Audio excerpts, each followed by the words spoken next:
Bonsoir à tous, bienvenue pour ces nouvelles rencontres de l'hémicycle. Quatrième émission avec notre partenaire Tosca Loop, autour des questions évidemment sociales. Merci à ceux qui nous suivent à distance. Merci à ceux qui sont réunis dans cet auditorium d'EPOCA. On va aborder une question, difficile, certains disent tabou, qui sont liés au travail, les accidents de travail, parfois mortels, dans des secteurs souvent identifiés. Il y a aussi un mal-être au travail et sans doute que la crise sanitaire liée au Covid a renforcé parfois ce malaise au travail, même si le télétravail a résolu un certain nombre de problèmes. Il y a aussi, et oui, il faut aborder le sujet, il y a aussi des suicides qui sont liés au travail, même si, bon, évidemment, on en parlera tout à l'heure, le suicide est une cause multifactorielle. Alors on sait que le président Macron veut mettre les jeunes au travail. Il y a eu la réforme plutôt positive de l'apprentissage. Il y a aussi une réforme, vous l'avez vu, du chômage. Il y a aussi une réforme des retraites qui est en cours. Bon, ça a été difficile, mais c'est passé.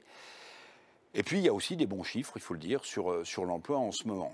Il y a une loi qui est en discussion, qui est arrivée au Sénat aujourd'hui, qui est la loi Asile et Immigration, avec ce fameux article 3.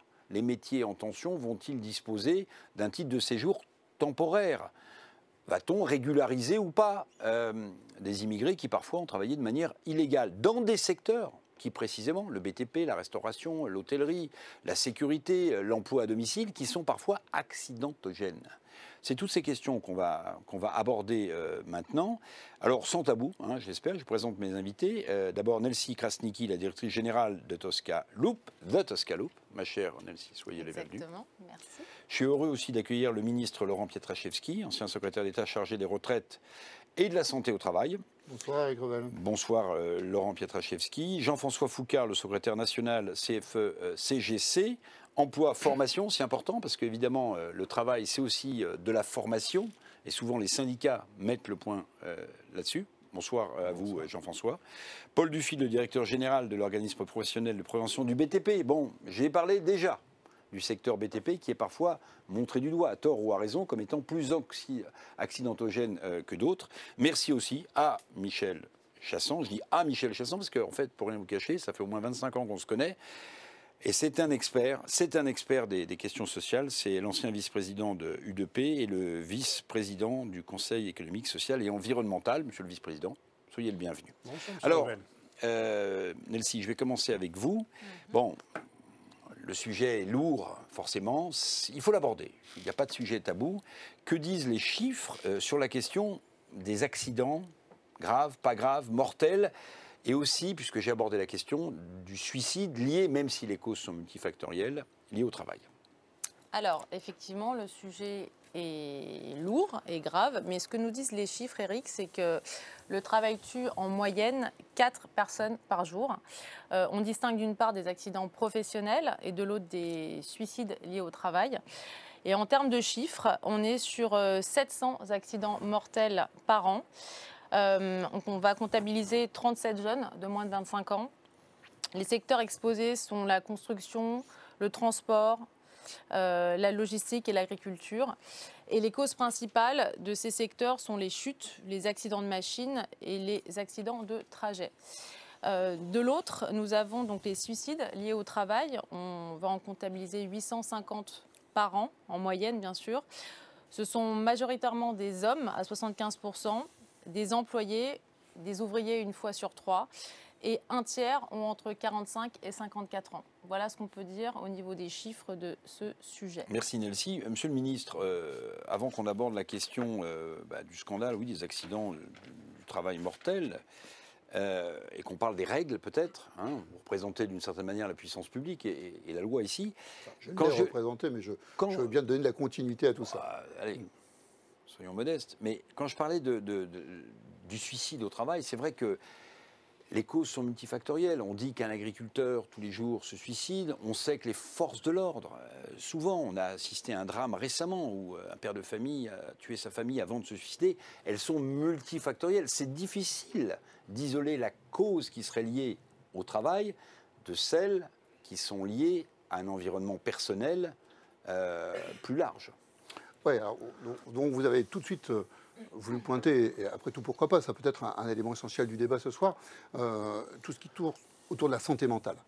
Et effectivement, le suicide voilà, est un élément, bien sûr, très, très important à prendre en compte. On va y revenir peut-être, mais sur les chiffres que Nelsie Krasniqi a donnés tout à l'heure, peut-être pointer simplement ce que le ministère du Travail, du Plein Emploi et de l'Insertion donne dans sa communication, qui n'est pas suspecte de vouloir masquer quelque chose. C'est autour, puisque vous l'avez dit tout à l'heure, 700 décès par an, un tout petit peu moins sur les chiffres 2021. Donc, évidemment, ça donne une tendance qui est de dire on a depuis 2 ans une progression assez significative. On avait eu sur 2010, 2020, une forme de stabilisation, et puis on est reparti de façon assez importante à la hausse. Et les sujets ne sont pas que des sujets de santé mentale. Bon. Je crois que c'est le premier point sur lequel il faut pouvoir regarder. Vous avez d'ailleurs souligné à juste titre, Nelsie, qu'il y avait des secteurs, peut-être on en parlera tout à l'heure avec Paul Dufil, des secteurs qui sont plus accidentogènes que d'autres, et puis aussi des gestes professionnels, des environnements de travail qui sont plus dangereux, je le dirais comme ça, que d'autres. Donc je pense que le cœur du sujet, Éric Revel, et c'est ce qu'a voulu pointer, je le dis très clairement, le gouvernement sur la période où j'y étais, mais également dans la continuité de l'action qui est menée par Olivier Dussopt. C'est ce qu'a voulu pointer Olivier Dussopt dans cette communication très large qu'il a lancée fin septembre sur la prévention des accidents graves et mortels, et en insistant sur les accidents mortels, et en rappelant que c'est la responsabilité de l'entreprise, mais aussi c'est l'affaire de tous. C'est-à-dire qu'on n'est pas dans une opposition entre les salariés et l'entreprise. Est-ce qu'il y a, parlez-nous clair, est-ce qu'il y a assez de règles, assez de contrôle ? Ce qui permettrait peut-être en amont de se prémunir de on est un pays où il y a beaucoup de règles. Je peux vous dire, c'est quand on regarde le Code du travail, on ne peut pas douter qu'il y ait beaucoup de règles dans notre pays. Après, la question, c'est qu'est-ce qu'on fait concrètement sur le terrain ? C'est ça le bon sujet. Moi, je vais vous dire, je pense qu'en la matière, la sécurité et la santé au travail, c'est un sujet qui doit appartenir à l'entreprise, aux partenaires sociaux. D'ailleurs, en fait, les instances représentatives du personnel, les CSE, s'en emparent. C'est un sujet de fond d'échange. Quand on a d'ailleurs, franchement, Éric Revel, même quand on regarde les secteurs qui ont été soulignés à juste titre par Nelsie Krasniqi tout à l'heure, quand dans les entreprises de ces secteurs, on a un dialogue social qui fonctionne bien, lorsqu'on a un véritable échange entre les salariés, leurs représentants et l'employeur, on est dans des niveaux d'accidents du travail et d'accidents mortels qui sont faibles. Jean-François Foucard, je voulais aussi aborder un sujet. On dit qu'on parlait sans tabou. Bon, il y a les contrôles, les règles, puis il y a aussi la façon d'exercer son management. Alors, il me semble que le management est passé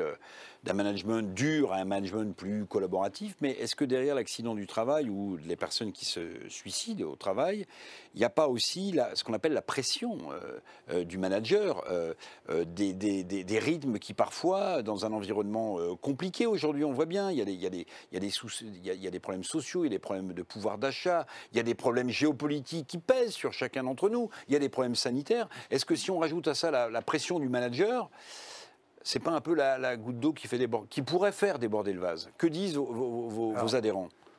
Déjà, c'est pas le manager, c'est en général un problème d'organisation.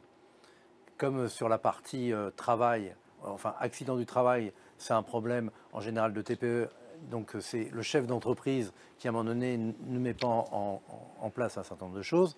Pour le management au sens large, c'est tout ce qui va avec sur la productivité, sur le fait qu'il y ait des règles individuelles pour pouvoir avoir une prime, pour que sais-je, qui font qu'à un moment donné, on incite de toute façon toujours les gens à se dépasser. Mais il faut bien différencier l'organisation du système et le manager, parce que le manager, à l'heure actuelle, il lui tombe il est quand même responsable de l'organisation du système, d'une façon ou d'une autre. Responsable. À l'heure actuelle, l'avantage, c'est que toutes les règles, que ce soit pour l'égalité homme-femme, que ce soit les contraintes, tombent sur le manager. Mais il n'a pas des ressources infinies. Et la problématique, c'est qu'à un moment donné, on est passé dans un système où le management était une fonction et ça devrait devenir un métier pour, à un moment donné, accompagner convenablement l'ensemble des choses. C'est-à-dire une formation en face de ce métier. Métier et lui laisser du temps. Parce qu'à un moment donné, il faut s'occuper des personnes. Et aujourd'hui, une des problématiques qu'il y a, notamment pour les suicides, pour les choses comme ça, c'est qu'on ne s'occupe pas assez de la personne et que le manager tourne trop souvent. Et vous n'allez pas vous confier, si vous avez 50 ans, je vous défie d'aller vous confier à un jeune manager de 30 ans. À un moment donné, ils devraient rester plus longtemps en poste, les managers, et être en phase avec la sociologie des gens qu'ils encadrent. Quand il y a trop de décalage, vous n'y alliez pas, et donc il n'y a pas cette attention pour être en capacité de décoder les choses. Alors, Nelsie, Jean-François Foucard vient de dire quelque chose qui résonne dans mon oreille et dans mon cerveau. Les TPE, les PME, la mise en place d'une organisation, la pression du manager, mais est-ce que ça veut dire que l'une des principales raisons, je vais appeler ça le mal-être au travail, hein, je ne vais pas à chaque fois dire suicide ou accident de travail, le mal-être global au travail qui entraîne des situations dramatiques, est-ce que ça veut dire que les PME, les TPE sont une sorte de parents pauvres de la prévention en général? Peut-être qu'elles n'ont pas les moyens. Qu'est-ce qu'on peut dire? Alors, parents pauvres de la prévention, je ne sais pas. En revanche, on va faire un petit retour sur les initiatives lancées par le gouvernement. Donc, en mars 2022, lancement du plan de prévention des accidents graves et mortels qui comprenait et qui était axé et dédié aux TPE-PME. Donc, avec des actions d'information et des financements de la prévention. Ensuite, en septembre 2023, donc là je vais être beaucoup dans les dates très précises, mais c'est important, une campagne télévisuelle sur la sécurité au travail, responsabilité de l'entreprise, vigilance de tous, qui est spécialement dirigée, donc là pour le coup, auprès du grand public et des TPE et PME. Le journal des Échos, le 23 octobre, nous explique qu'une étude en 2022, donc 80% des PME de plus de 50 salariés avaient déclaré au moins un accident de travail en 2022. Et 60%, c'est assez énorme, des PME de plus de 50 salariés n'avaient pas encore signé d'accord de prévention.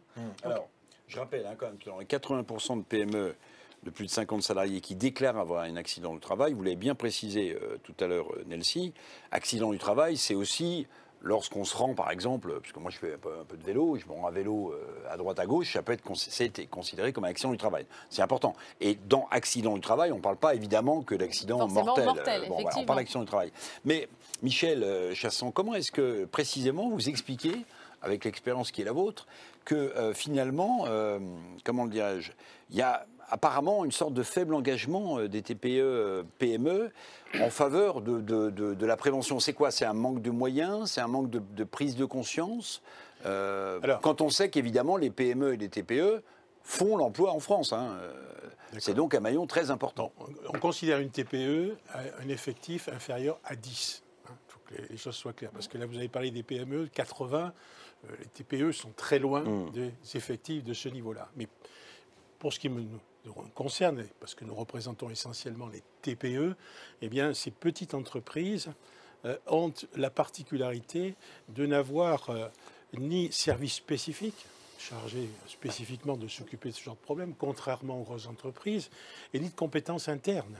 Donc, en fait, le maître mot de notre dossier, comme dans d'autres, c'est la branche professionnelle.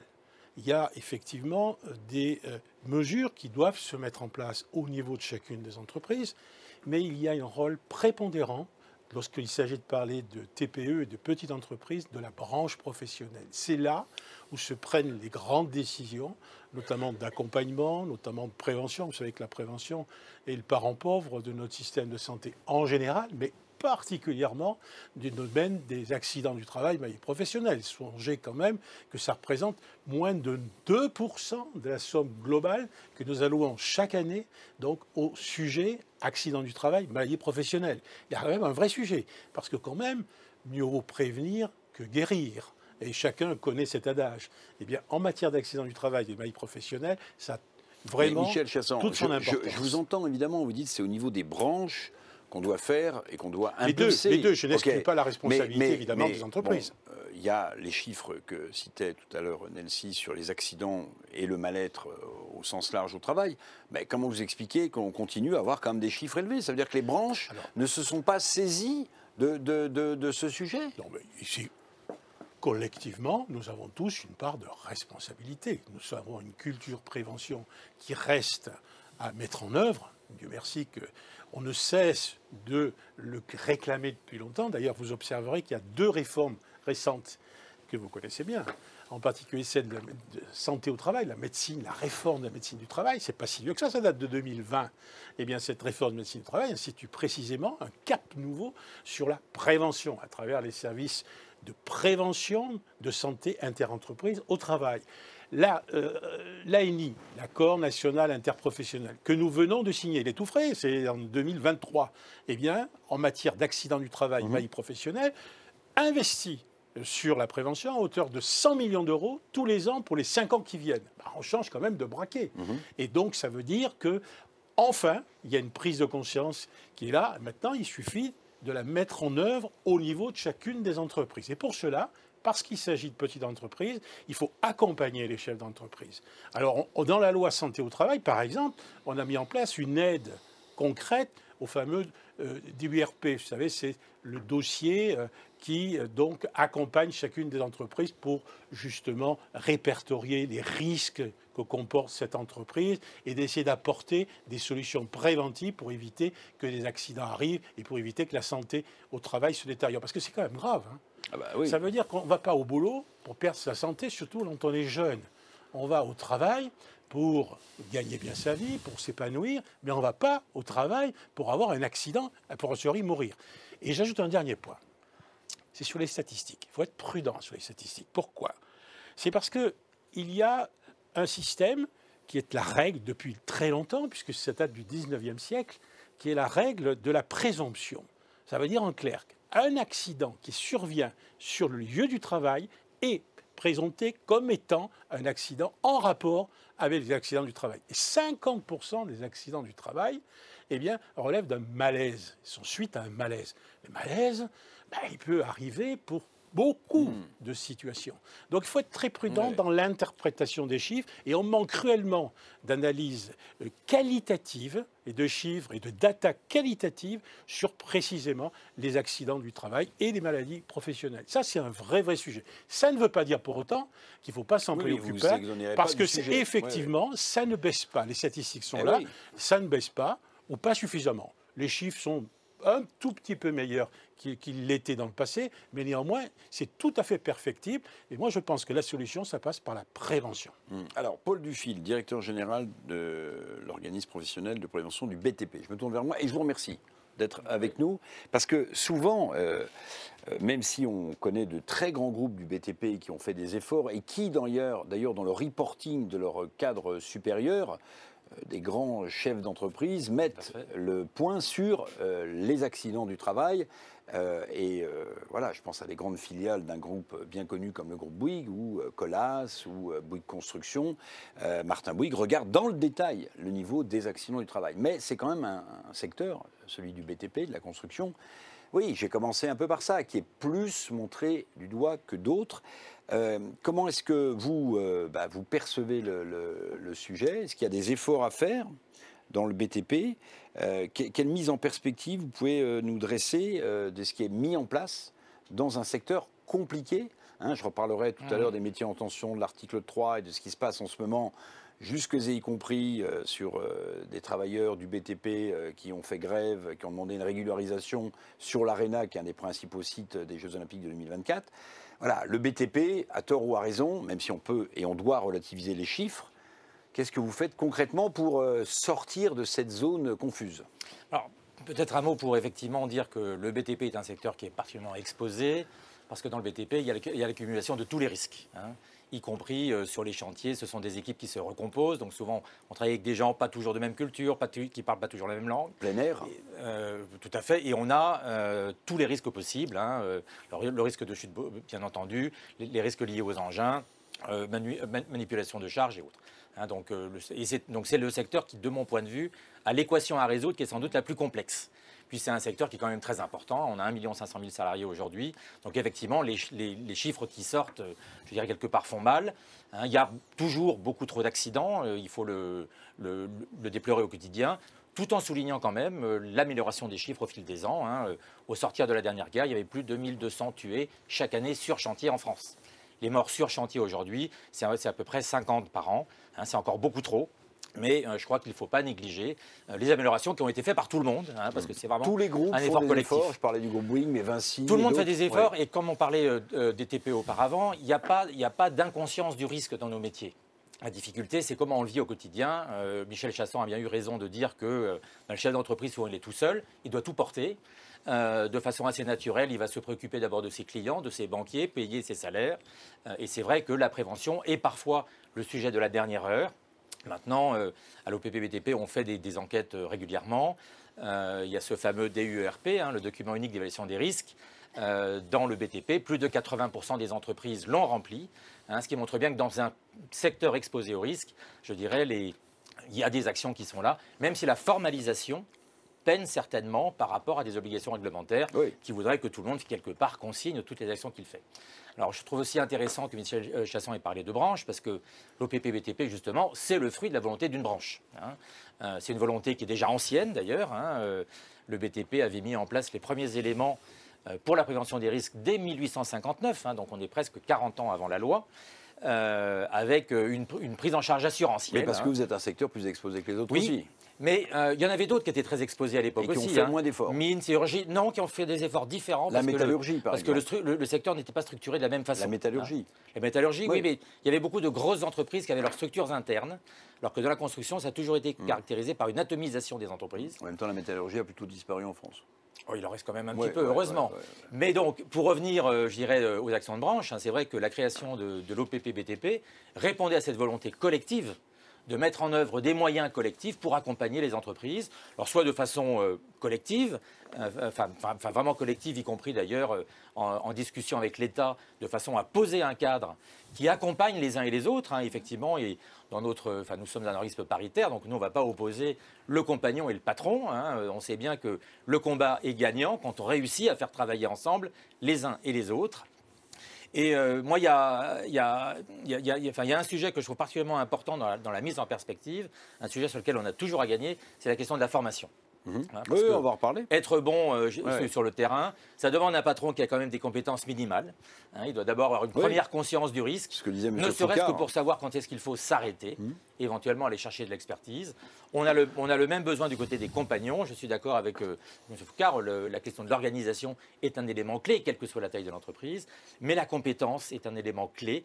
Et là, on a encore des choses à faire parce que, je dirais, c'est pas une fois qu'on a pris des habitudes dans le travail, les changer à 50 ans, c'est difficile. Donc, il y a une attention particulière à porter sur la formation initiale. Et donc, par exemple, avec la branche, on est très présent sur les centres de formation et d'apprentissage. Monsieur Petriszewski, j'aimerais aborder de manière un peu détournée ce que le Sénat est en train de regarder là. C'est la loi Asile et Migration, avec le fameux article 3 sur les titres de séjour temporaires pour les métiers en tension. Parce que souvent, on voit que des emplois précaires, et Dieu sait que dans la restauration, parfois dans le BTP, parfois dans l'hôtellerie, parfois dans la sécurité, les emplois sont précaires et souvent détenus, alors qu'il y a encore 5 millions de chômeurs en France, par des travailleurs ou illégaux. Vous êtes resté au chiffre de 2016, Éric Revel? Non, parce que vous vous intéressez qu'à la catégorie A. Moi je m'intéresse à tout le monde, je viens de l'entreprise. Non, mais vous n'êtes plus au gouvernement, M. Petriszewski, vous n'êtes plus obligé de défendre. C'était une partie, donc je suis assez fier d'avoir ramené le nombre de chômeurs en dessous de 8%. Mais ma question n'était pas sur le niveau du chômage, c'était sur le... Qu'est-ce que vous pensez des titres de séjour précaires, temporaires? Non, mais on n'est pas en politique. Est-ce que ça va résoudre le problème des métiers en tension? Voilà. Je vais venir sur votre question. Juste un point ou deux d'ailleurs, entre ce qu'a dit Michel Chassan et puis ce qu'a souligné Paul Dufil tout à l'heure. D'abord, effectivement, le sujet des branches est prépondérant dans la prévention et ça a été dit. Donc, ça veut dire qu'il faut que les branches s'y mettent. Alors, je reviens là-dessus parce qu'elles s'y mettent, mais un peu difficilement. Et tout à l'heure, Michel Chassan parlait de la prévention et même... on pourrait étendre ça des sommes qui sont consacrées à la prévention. On a un budget d'1 milliard sur 5 ans pour la prévention de la pénibilité, soit 200 millions par an. Pour autant, il faudrait que les branches s'en saisissent. Donc, petit point, pour l'instant, j'attends de voir. Donc, parce que moi, je crois à ça. C'est pour ça que je me permets de poser ce point-là. Deuxième point, celui qui était souligné par Paul tout à l'heure, je pense qu'il faut avoir en tête très clairement qu'on a un sujet, pas que dans le BTP, c'est celui de la sous-traitance. Lorsqu'on a des sous-traitances en cascade, j'insiste bien, ce n'est pas que dans le BTP, mais c'est vrai que ça existe dans le BTP. Voilà. La sous-traitance en cascade, elle amène quoi? Elle la manne. Bah, Je bien viens à sûr. votre question en même temps. Hein, Ouais, vous avez bah, vu. j'espère. Oui, mais il faut me donner un peu de temps. Laurent Hein, Pietraszewski donc, est un homme politique de grand talent. Hein. Pas du tout, j'essaie d'expliquer, surtout. Donc le sujet, c'est qu'effectivement, la sous-traitance en cascade, elle amène quoi? Elle amène effectivement une perte de repères, une perte de formalisation et parfois une difficulté de contrôle par rapport à votre question initiale. Et donc on peut se retrouver avec effectivement des salariés parfois en situation irrégulière. Et quand on est en situation irrégulière, évidemment, le rapport à la sécurité au travail n'est pas tout à fait le même. Ben, bien sûr. Hein, parce qu'on est soi-même d'abord très insécurisé puisqu'on est en situation Exactement. irrégulière. Donc je pointe cela parce que c'est Parfois, certains important. patrons peuvent en profiter aussi. C'est vraisemblable. Bon, c'est voilà, vraisemblable. voilà. De toute façon, je ne crois pas à une vie Bon. de bisounours. Bon, donc ce point est important. Alors, maintenant, sur ce que vous voulez souligner, s'il y a effectivement dans notre pays des gens qui sont durablement dans l'emploi, qui payent leur charge sociale, qui payent leurs impôts et dont les enfants vont à l'école, on peut se demander si de toute façon, est-ce que vous pensez sérieusement que ceux ou celles qui sont concernés seront expulsés demain ou après-demain par quel que soit le gouvernement? La réponse c'est non. Bah oui. Donc qu'est-ce qu'on Donc, fait? c'est Alors, pas on un les titre laisse, de on les séjour, laisse en c'est situation pas un titre de irrégulière. séjour temporaire, c'est un titre de en séjour réalité, définitif. il faut prendre les moyens en la matière, et ce qui n'empêche pas d'avoir une politique. Je crois que c'est la volonté du ministre de l'Intérieur qui va ferrailler au Sénat en ce moment même d'ailleurs, de faire aussi une loi qui soit stricte vis-à-vis de l'immigration en général, et qu'on puisse, oui, dans notre pays, décider du volume et de la nature de l'immigration que nous accueillons collectivement. Mais c'est deux choses différentes entre ce qui se passe dans des petites boîtes qui ont intégré les gens durablement et puis la question de fond. Alors, Nelsie, deux choses. Paul Dufil a parlé de formation et Laurent Pietraszewski vient de lier d'une façon subtile les emplois précaires, parfois d'immigrés illégaux, au caractère accidentogène des travails. Ils sont insécurisés et donc ça surajoute. Donc, ma chère Nelsie, ma question est très simple. Est-ce que les jeunes, les emplois précaires sont, oui ou non, est-ce qu'on peut le démontrer par les chiffres, un terrain favorable à l'accident du travail en général, hein, bon, on ne va pas rentrer dans le détail. Et puis, quel est le rôle de la formation dans tout cela? On a parlé de prévention avec vous. On peut parler de formation, non, Nelsie, ça vous va? Mon cher Eric, oui, Bon. bien sûr. Alors la question est simple, mais est-ce que la réponse est simple également? Je ne sais pas. Je ne sais pas. La formation, on en a parlé, les compétences. Alors la formation panacée ou démarche illusoire, je ne sais pas. Ce qui est vrai, c'est que les réformes du chômage, des retraites, de l'apprentissage visent à mettre la France au travail. Et notamment les chômeurs éloignés de l'emploi, les seniors, dont l'âge de la retraite est repoussé, on en a pas mal parlé ces derniers temps, et les jeunes en formation courte. Mais toutes ces populations qui sont très vulnérables ont besoin particulièrement de formation et surtout de se former aux enjeux de sécurité au travail. Également, pour prévenir les suicides et améliorer la santé mentale de tous ces travailleurs, des compétences doivent être également acquises. Chose qu'aujourd'hui, il n'y a pas forcément. Donc moi, j'ai deux questions ouvertes. Le système de formation professionnelle est-il adapté aujourd'hui à ces défis ? Vous aviez un petit peu tous répondu, mais on va continuer. Et existe-t-il un système de formation spécialement conçu pour les dirigeants de petites et moyennes entreprises? On va revenir sur le sujet, parce que c'est un sujet que vous avez soulevé tout à l'heure, M. Foucard, sur l'organisation et les managers. Mais si je peux me permettre juste de prolonger la question de Nestlé, c'est... on parle de mettre la France au travail, Nestlé, c'est ce que vous avez dit.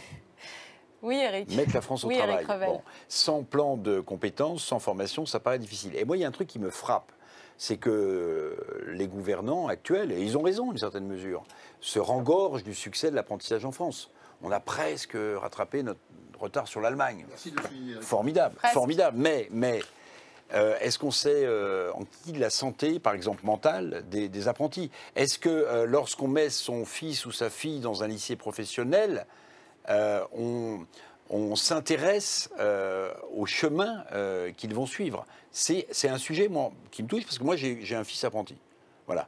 Alors, l'apprentissage, c'est formidable, ça apprend un métier. Moi, il est pâtissier, il a fait les Compagnons du Devoir, il a fait Ferrandi, il vit sa vie et c'est compliqué parfois de le suivre. Mais parfois, je me dis, mais ces gamins, il faut qu'ils en aient, pardonnez-moi, il faut qu'ils soient forts. Et c'est pas donné à tout le monde. Jean-François Foucard, d'être solide sur ses bases. Or, on a l'impression qu'une fois qu'on a formé des apprentis, on s'en occupe plus. En fait, c'est quel est le suivi de ces formations et l'accompagnement? Alors, il y a deux choses. Vous avez mélangé les lycées pro.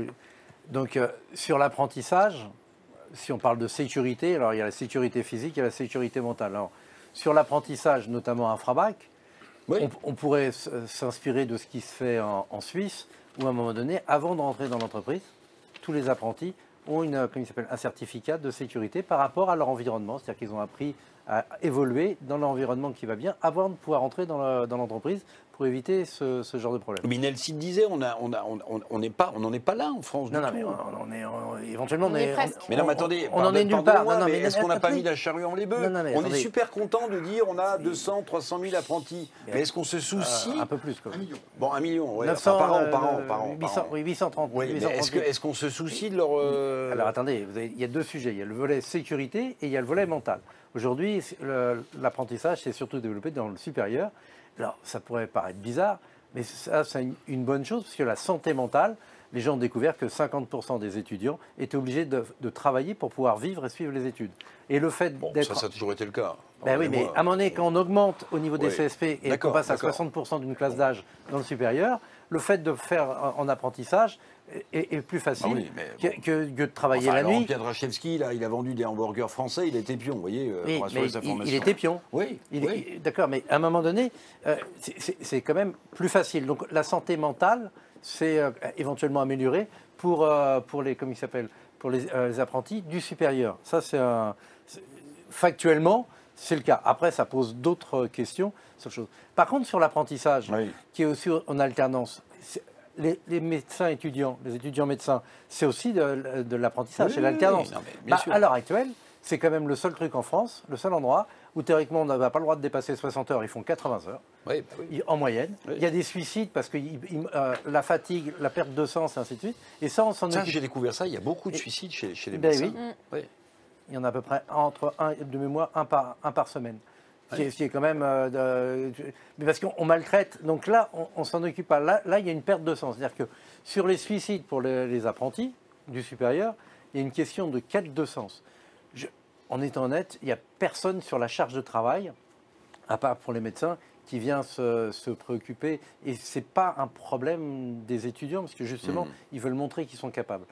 S'il y a un problème, c'est plutôt sur la sécurité, sur les métiers où il y a la sécurité. Mais il est plus important sur les intérimaires que sur l'apprentissage. Ah oui, non mais à un moment donné, Oui, non, mais d'accord, non, mais, oui, d'accord, oui, mais, ok, oui, non, mais, non, mais les gestes, Oui, mais vous parlez, par les gestes pensez de aussi- métier. Non, mais Ben, pensez mais- aussi aux jeunes. Pensez aussi aux jeunes qui, du jour au lendemain, se retrouvent dans le monde du travail, à commencer des fois à 5 h du matin. Je parle en connaissance de cause. Et c'est vrai que ces jeunes-là, on ne les accompagne pas. On leur dit... J'entends votre remarque qui était celle presque d'un papa aussi, Bah là, oui, qui oui, se oui, sont concernés. Et peut-être qu'il y a beaucoup Mais il y a qui nous plein de suivent et qui personnes, pensent comme bah vous. oui. Mais moi, je voudrais juste abonder dans le sens de Jean-François Foucard, parce que je pense qu'il a raison. Ce qui fait la meilleure prévention, c'est la maîtrise du geste professionnel. C'est ce que vous étiez en train de dire, je crois. Oui. C'est ça. Et cette maîtrise du geste professionnel, elle se cultive. Et d'ailleurs, on sait que ceux qui sont les plus à risque, notamment en matière d'accidents graves et mortels, ce sont les plus jeunes, ce sont les intérimaires, ce sont ceux qui se trouvent projetés sur j'allais dire un théâtre d'opération, en tous les cas, un environnement de travail qu'ils ne connaissent pas bien. Et même si le geste professionnel, ils l'ont fait quelques fois avant, eh bien là, ils vont devoir le faire dans un autre contexte, avec un autre collègue. Et c'est là qu'ils sont en difficulté, et c'est là que les risques augmentent. Donc, je suis assez à l'aise avec la remarque. Ok, de bon, monsieur bah, très Foucard. bien. Mais à un moment donné, là vous me dites 5 heures du matin. Oui, Là, oui. non mais c'est propre à un métier. Quand vous choisissez un métier, il y a des contraintes. Par exemple, si vous prenez expert comptable, vous savez que vous n'allez jamais partir Oui, au très ski bien. au mois de mars. Mais non, mais il y a des choses Oui, qui oui, sont liées au oui, métier. oui, Si oui. vous faites boulanger, c'est 3 ou 4 heures du Michel matin. Enfin, je Chasson, veux dire, on est Michel pas rien, Chasson, pas- s'il vous plaît, pas- votre remarque. Ah oui. D'abord, il faut se féliciter que l'apprentissage a le Mais vent en bien poupe, hein. sûr, mais Donc, évidemment, je et- préfère ça à des gens Oui. qui font Et donc, sociologie merci, pendant 6 ans merci. ou qui Merci font psychologie d'avoir- pendant 12 ans, qui se retrouvent au chômage. Oui, bien Non, sûr. mais ça reste une excellente école de formation, Mais bien d'une sûr. part, et d'autre part, pas que professionnelle, aussi dans la vie. Et donc, Oui, c'est oui, oui, c'est oui. bien Mais c'est dur. d'avoir un maître C'est de dur, stage et de c'est travail. dur, Mais c'est c'est dur, Bah oui. mais la dureté n'est pas forcément synonyme de mal-être, hein. C'est un peu plus compliqué que ça. Mais Intéressant. je vais y revenir là-dessus. Il ne faut pas oublier que les apprentis ont une formation théorique et une formation pratique. Ils n'ont pas qu'une formation pratique, on Non. l'oublie trop souvent. Ils sont en ce qu'on appelle alternance. Et donc en alternance, eh bien, ils ont une formation théorique. Et dans cette formation théorique, théoriquement, ils ont une formation liée à la prévention. Alors, sinon, j'y connais rien. Et ce n'est pas le cas. Il y a et une formation ad hoc sur la prévention. Faut-il la développer? Certainement. Faut-il la généraliser? Oui. Mais elle existe quand même.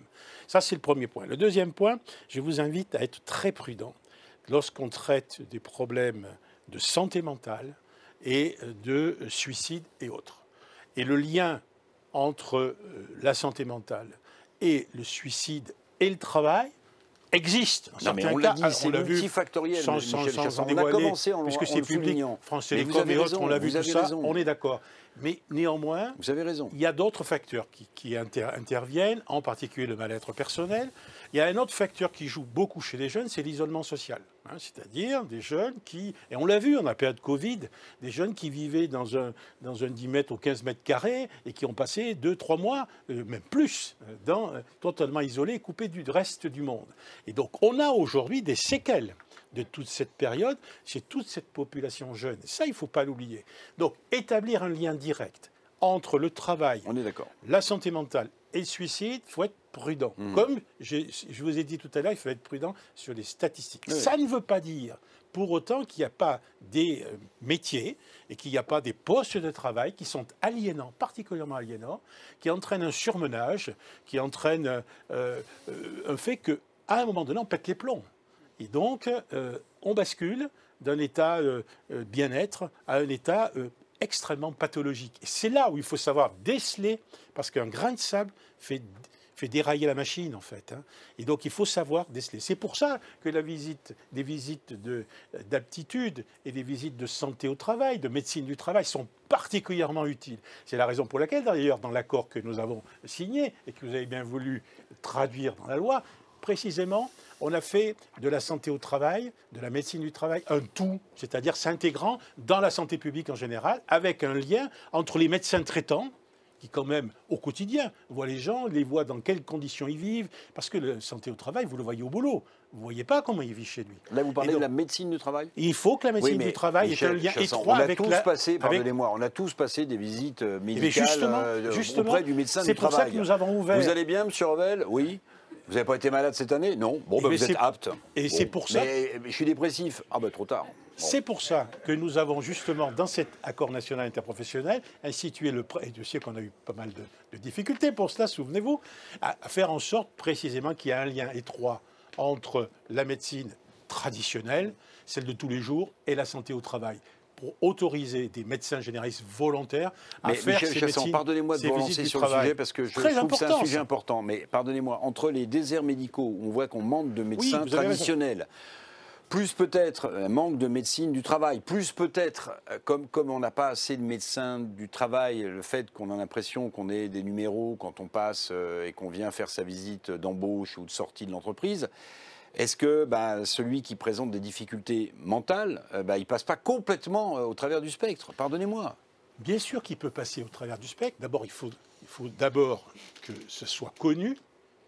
Il faut qu'on ait une prise de conscience, et à la fois des chefs d'entreprise, à la fois des médecins traitants et à la fois de la santé au travail, précisément de tous ces éléments-là. Aujourd'hui, c'est perfectible. Il y a une prise de conscience qui est en train de s'amorcer. Elle n'est pas parfaite, mais il faut faire en sorte de le faire prendre conscience qu'effectivement, le travail peut être aliénant dans un certain nombre de situations. Et les visites du travail peuvent être l'occasion de déceler des troubles mentaux et dans lesquels on a des solutions à apporter. Pas toujours d'ailleurs, mais on a des solutions à apporter. Et la solution, ce n'est pas forcément l'arrêt de travail. Alors, c'est peut-être un peu plus compliqué. Moi, ce qui m'importe à ce moment du débat, c'est... Bon, moi, j'ai envie de dire, il pourrait y avoir une sorte de j'ai employé un mot un peu fort, parce qu'il y a des syndicalistes et des représentants des patrons, mais une sorte de paritarisme entre les représentants des salariés et des employeurs autour de cette question centrale, qui est cette cause nationale des accidents au travail, graves, pas graves, suicides ou... Bon, est-ce que on en est là, on en prend le chemin? Parce que j'ai vu Fabien Roussel tout à l'heure et je vais vous poser une question sur la sécurité sociale et je vais vous dire ce que pense Fabien Roussel sur le sujet. Alors, aujourd'hui, Eric, on assiste à une étatisation rampante, donc à une centralisation. Ah oui, mais c'est un sujet. Eh oui, de la gestion de la retraite, du chômage et globalement de toute la protection sociale. Donc, or, comment est-il possible de responsabiliser sans décentraliser en matière d'accident du travail? Pas possible. Je ne sais pas. Enfin, je crois pas. Enfin, je sais pas. D'ailleurs, on en parlait, le 15 mai 2023, les partenaires sociaux ont signé un accord pour la gestion de la branche accident du travail et maladies professionnelles de la sécurité sociale. Ça gère 16 milliards d'euros. Hein. Donc l'objectif, et 3 points, c'est prévenir plus, améliorer les réparations et accompagner les victimes.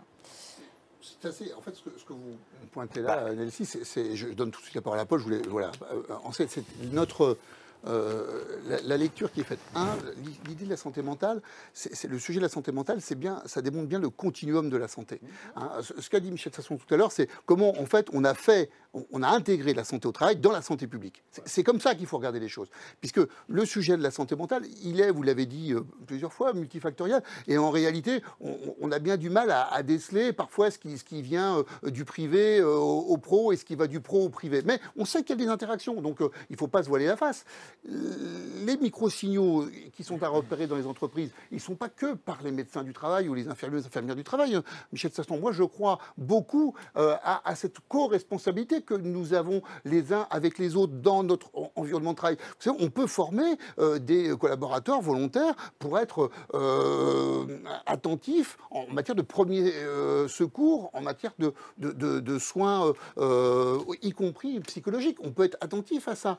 Vous savez, je crois qu'on a besoin, et sans doute Jean-François nous le dirait mieux que moi, mais on a besoin de permettre à chaque salarié, à chaque travailleur de récupérer une part du contrôle de ce qui lui arrive. D'ailleurs, dans les moments très douloureux des grandes entreprises françaises que vous avez évoqués, avec notamment des vagues de suicides, ce qu'on a pu pointer, c'est que en fait, les uns et les autres, ils avaient perdu du sens parce qu'aussi ils avaient perdu la possibilité d'être eux-mêmes acteurs de ce qu'ils faisaient. Et c'est ça, je crois, un des éléments prépondérants. Et donc, je crois que vous avez raison, Nelsie, c'est bien dans la décentralisation, dans la discussion au plus près qu'on y arrive, donc dans les CSE, dans les branches. Ça paraît faisable de personnaliser un peu les parcours dans des petites, dans des TPE, des PME, mais on parlait de ce qui s'est passé à France Télécom, enfin à Orange.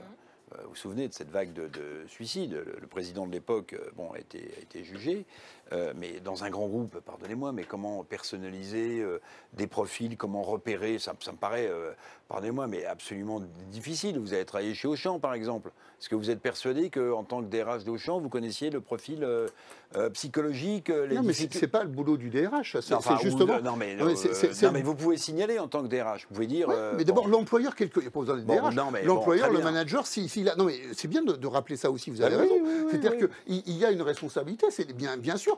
Si personne ne dit à la médecine du travail qu'il y a un collègue, un salarié qui est en souffrance, évidemment, ils ne vont pas le deviner tout seul. On peut leur reprocher ce qu'on veut, mais c'est le job de l'employeur de le faire. D'ailleurs, vous savez, l'employeur a tout à fait la possibilité de générer des visites. Il y a des visites à l'initiative de l'employeur. Moi, j'ai organisé, RH de terrain, des visites à mon initiative, et j'ai évidemment informé le médecin du travail avant que je m'inquiétais de la santé sur tel point ou sur tel autre, mais que je n'étais pas médecin et qu'il lui appartenait à lui de passer du temps avec ce salarié. Donc ça se fait déjà. Je veux dire, moi je pense qu'on doit, sur la santé mentale, on doit pouvoir passer une étape au travers du cadre qui a été donné tout à l'heure grâce aux ANI et à la loi du 2 août 2021 en matière de prévention, grâce aux partenaires sociaux. Et je dis partenaires, il y a bien les employeurs et les représentants des salariés là en proximité, mais grâce aussi, et là-dessus je crois que Paul peut nous en parler, mais grâce aussi aux organismes. On a des branches qui ont décidé d'investir massivement en matière de prévention, et je pense que l'OPP-BTB peut en témoigner.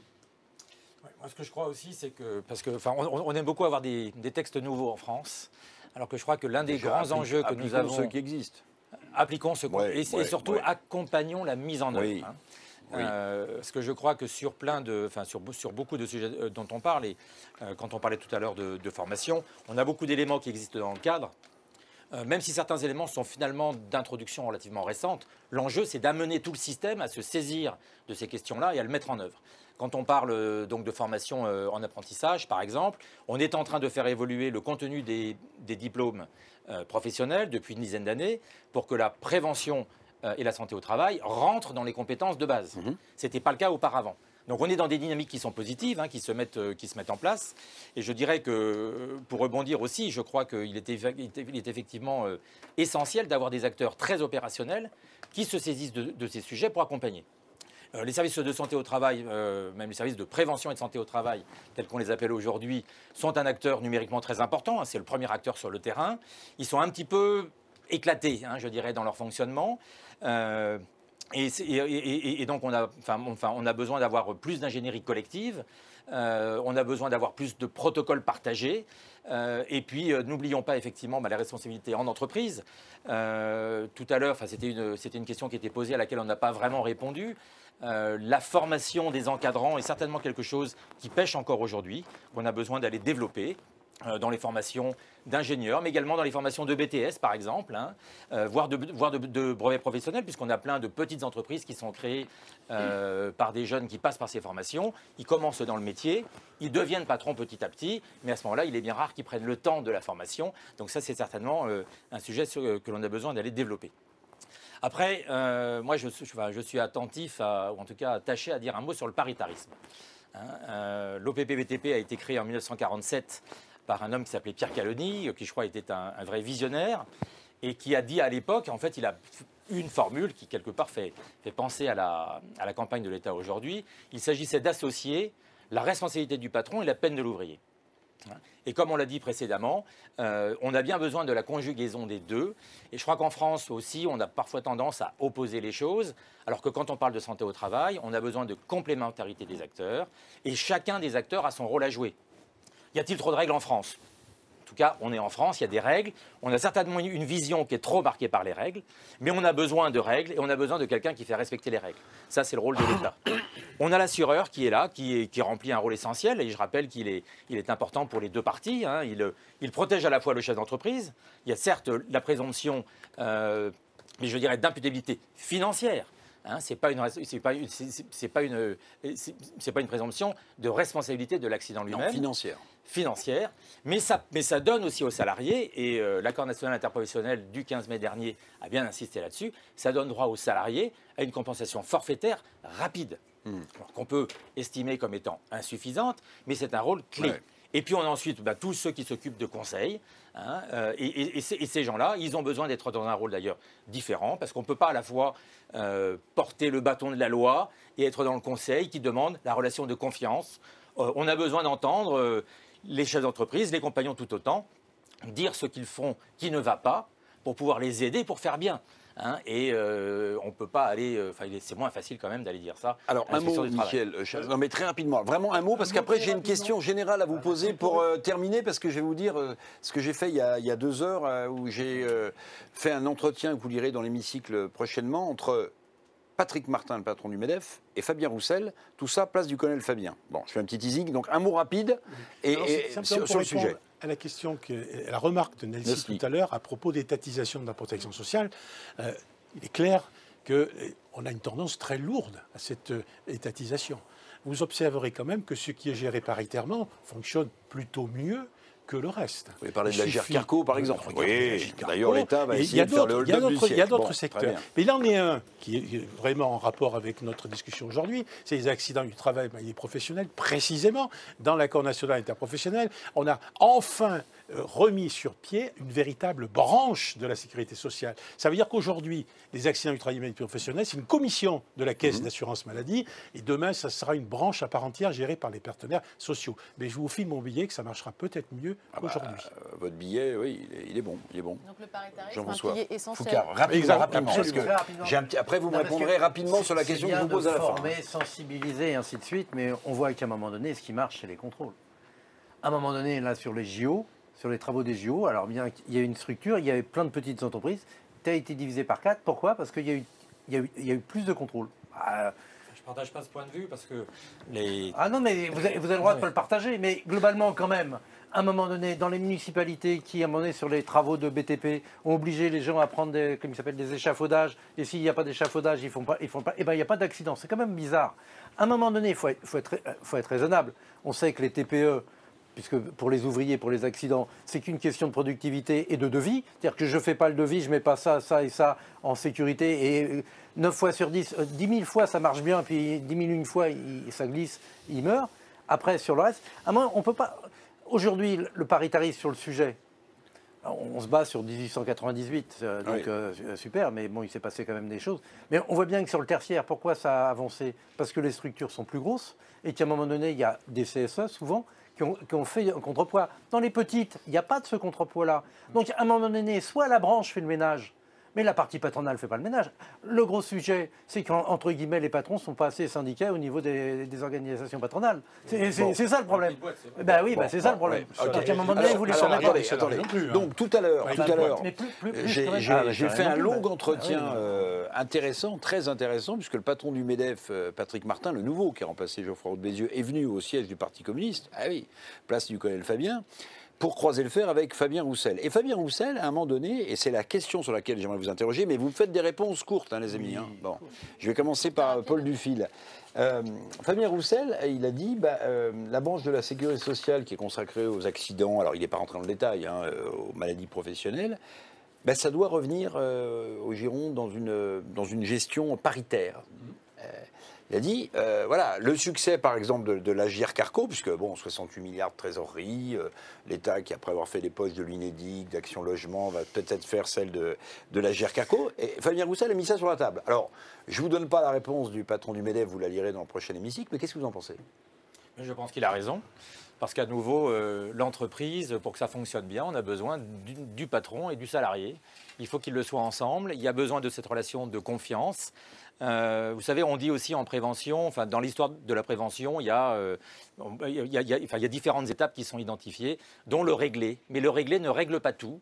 Et quand on étatise, la crainte, c'est d'aller vers trop de réglés. Donc, on a besoin d'avoir du géré. Donc oui, bien sûr, j'y suis favorable. Laurent Pietraszewski. Écoutez, de toute façon, tout ce qui contribue à permettre, à réunir autour de la table ceux qui sont concernés, c'est-à-dire les employeurs, les salariés, en général, c'est positif. Donc, voilà. Mais moi, je ne suis pas inquiet comme vous, ceci étant, hein, sur une forme d'étatisation. Voilà. Ce qui est important, moi, je crois... Les déficits publics qui sont privatisés grâce aux caisses des retraites complémentaires du privé. Oui, mais il faut que ça marche dans les deux sens. Il faut que ça marche dans les deux sens. En réalité, on sait bien aussi que quand... Parce qu'on a fait la réforme des retraites, on allonge les cotisations. Regardons ce qu'on a fait en 1982, on a signé une convention, on a demandé 10 milliards de francs, valeur 93 à l'État pendant 10 ans. Des salariés du privé, M. Pietraszewski. Parce que c'était l'État qui mettait la retraite à 60 ans. Vous êtes pour. Moi, je suis pour tout ce qui développe un paritarisme responsable. Responsable, c'est-à-dire qu'on gère tout, y compris les déficits. Michel Chasson. À fond pour pourquoi? Et vous votez tous Fabien Roussel. Le régime accident du travail maladie professionnelle dégage un excédent de 2,2 milliards d'euros, excusez du peu, et ces 2,2 milliards sont réinjectés dans le régime général. Et à horizon 2026, ce sera 1,3 milliard. On sera toujours en excédent, malgré la mise en place du fonds de l'usure professionnelle, du FIPU de 100 millions par an, que vous avez évoqué tout à l'heure. Donc ça montre bien que si on reprend les choses en main et si on gère paritairement tout ça, eh bien précisément, on va pouvoir développer la prévention. Donc oui, 3 fois oui, je crois ça. 3 sur 3, Jean-François Foucard. Oui, forcément, mais... non. Non, mais forcément, par contre, il ne faut pas oublier quand même qu'il y a énormément d'accidents du travail qui sont sous-déclarés. Il y a une sous-déclaration des accidents du travail. Et qu'à un moment donné, si la partie, comme il s'appelle, permet de faire de la prévention et de réintégrer ces sous-déclarations dans les déclarations, ça sera quand même nettement mieux. Tous les ans, on a une commission qui se réunit pour évaluer le montant de cette sous-déclaration. Et on vient ponctionner, là pour le coup, j'utilise le mot, une partie des excédents, la branche AT-MP. Le régime général d'assurance maladie. Voilà, merci à tous de nous avoir suivis dans l'auditorium et à distance. Merci à nos 5 invités. On se donne rendez-vous pour une prochaine émission, des rencontres de l'hémicycle sur un autre sujet. Je ne vous en dis pas plus, mais ce sera tout aussi intéressant. Merci beaucoup et à bientôt.